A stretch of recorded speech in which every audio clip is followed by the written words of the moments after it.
Hey y'all, it's me Shanda, and I'm here today with a video. I've been pandering and pondering whether or not I should even do this type of video.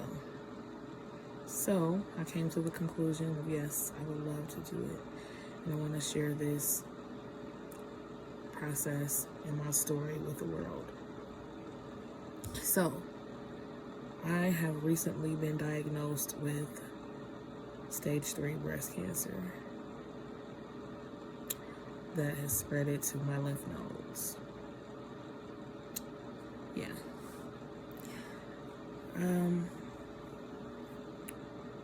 This just happened this week.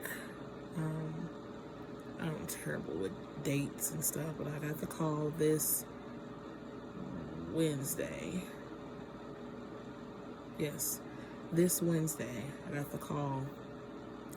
Well, Tuesday I got the results back, but I didn't understand how to read them. So Tuesday was result day, Wednesday was phone call day. It's confirmed that I showed carcinoma, my milk ducts in my right breast. So took in that information, and then I got the second call, the second report, and the second call that it had spread it to my lymph nodes. So I'm just talking. I don't have structure in this video. It's just me letting out my feelings and talking about things so my mind won't wander and, I sink down into a deep, dark place, because I think I did enough crying. It's time for smiles and strength. So this is what I think will help keep me in that space. So upon hearing that news, of course, devastation. Anybody hears the big C word, you are just devastated. My heart was in my throat. It probably was even in my eyeballs. It was just, I had a numb feeling. I had a nauseous feeling. It was unbelievable. It felt unreal, because I'm only 42 years old. Given I do have a lengthy health issue record, where I've had a lot of health issues. So I was pretty used to receiving news that something was wrong, but never was I ever really fully prepared to hear the C word. Now, I had suspicions because I had my biopsy this past Monday, because today I'm doing this video is on a Saturday. So I had the biopsy done Monday. Results came back Tuesday. Phone call Wednesday. And then, we're going on from there. So this is where we are.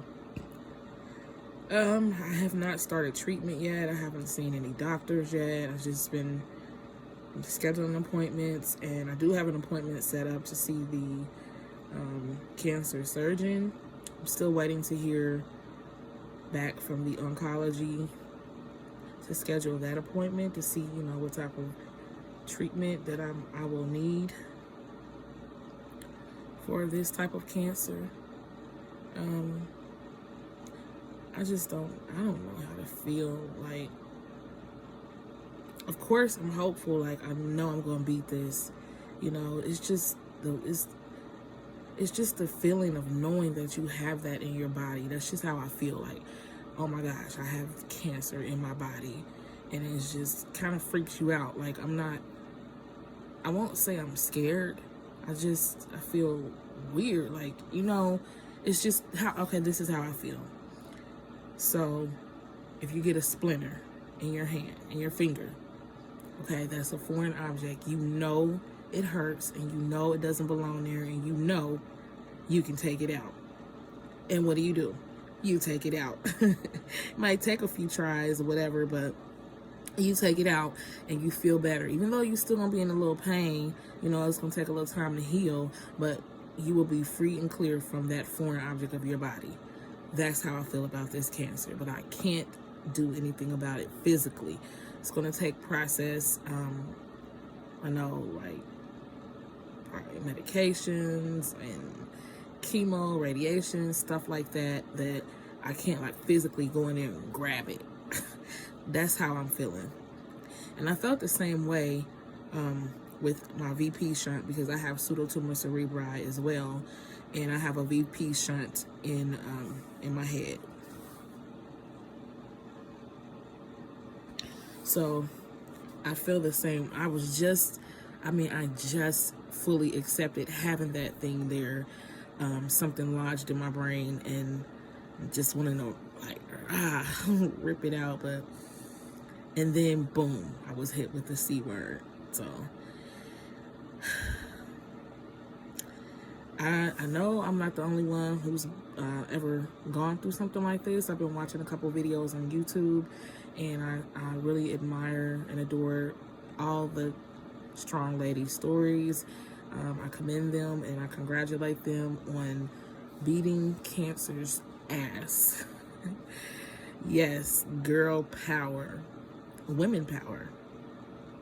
So I know that I'm going to come out of this situation virtuous and stronger than ever and better than ever. This was really, it was really a wake-up call, you guys, because I have been feeling so crappy lately, and I just couldn't explain it. I've been going to my doctors, and they kept telling me nothing's wrong, nothing's wrong, nothing's wrong. But when I went in I decided to go ahead and have my mammogram, because I was supposed to have it done in September around my birthday. If anybody knows, my birthday is September 11th. Yes, 9/11. And I just really wanted to celebrate my birthday because of all the things I had went through. I never celebrate a birthday, but this year it was just something about it. I said, okay, I want to celebrate, and I did, and I completely forgot to do my mammogram. So I had other family issues coming up. You know, my daughter's moved out and all of that, and Thanksgiving. So I said, okay, let me go ahead and have this mammogram. Well, I had it done before Thanksgiving.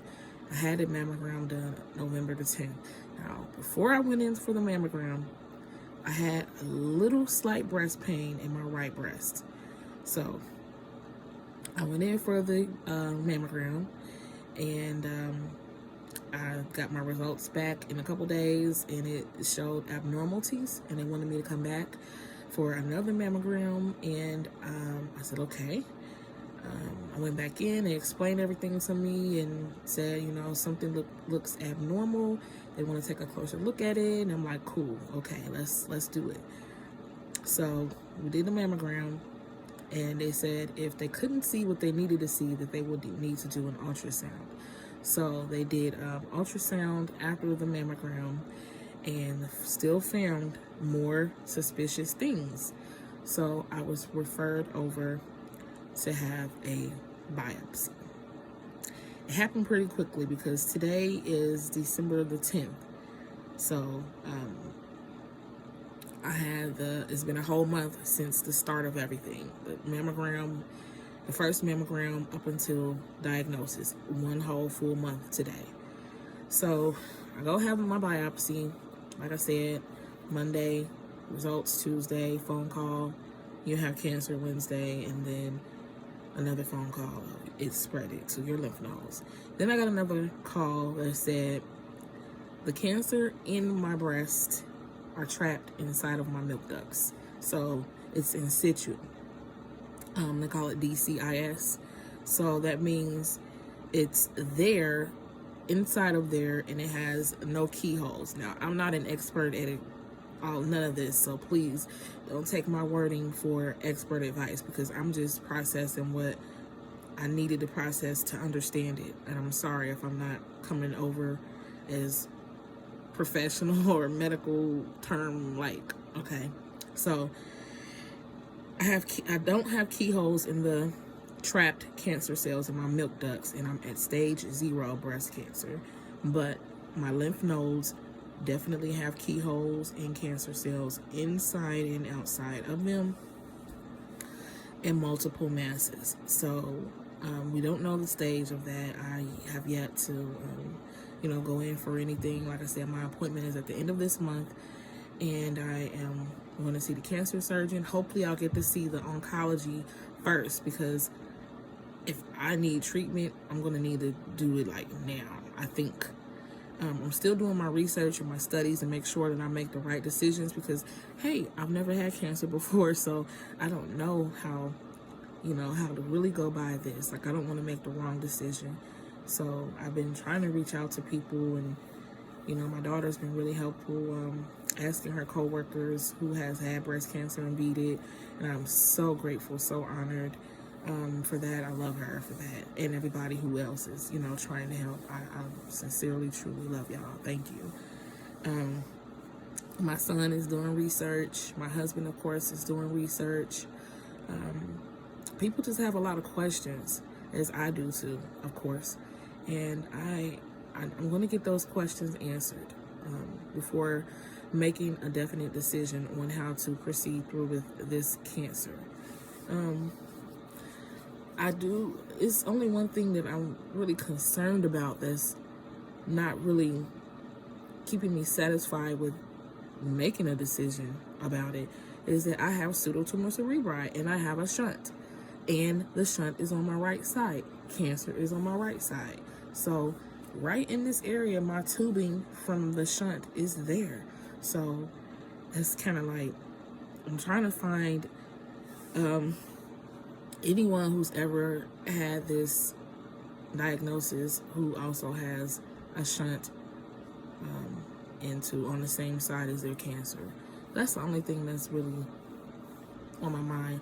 I am going to ask the doctors about that, of course. That was a new question, so I will reach out to them Monday, and hopefully I've heard from oncology anyway, and then we can discuss how to maneuver if that's the right thing for me. So, you guys, I'm still accepting it, But, I'm a strong person. I've been through so much. Oh, my gosh. I've been told that I should write a book, and I'm going to start that book. But I just wanted to really come on and let you guys know that I have cancer, and I'm going to survive. I'm going to beat this. I'm going to come out strong. And my dreams are to become a motivational speaker for other women, any men that has cancer or that has beaten cancer, and just be, a positive, loving support system for them, for anyone who needs to talk. I would love to offer my services to them, to just, be an ear. Sometimes people just need somebody to talk to, and you don't need to be around like a whole group of people, or, just getting up, moving around, going to group meetings and stuff like that. Sometimes you just want to talk to somebody, just to vent or whatever. And I want to be that person when I beat this cancer, to, even while I'm going through it, I still want to be that person, because I'm going through it. So I'm going to share things that I know, tips that can help people, things that I find out along the way, just as people did for me, because I'm so grateful. So I'm going to end this video. I feel like it's long enough. Just explaining everything. I'm not editing anything. I don't know how to do that anyway. So this is just me, straight cut and raw, telling you about my cancer diagnosis. And this is going to be one heck of a journey, y'all. Are you ready? I said, are you ready? I'm ready. I'm so ready. So I hope you all are well, safe, and blessed. I love you all. This won't be the last video. I'm going to do videos and vlogging my journey and just speaking on how I feel. So I hope you all have a safe, blessed day. I'll be back to talk to you, to update you on everything that I find out as soon as I know. Signing out.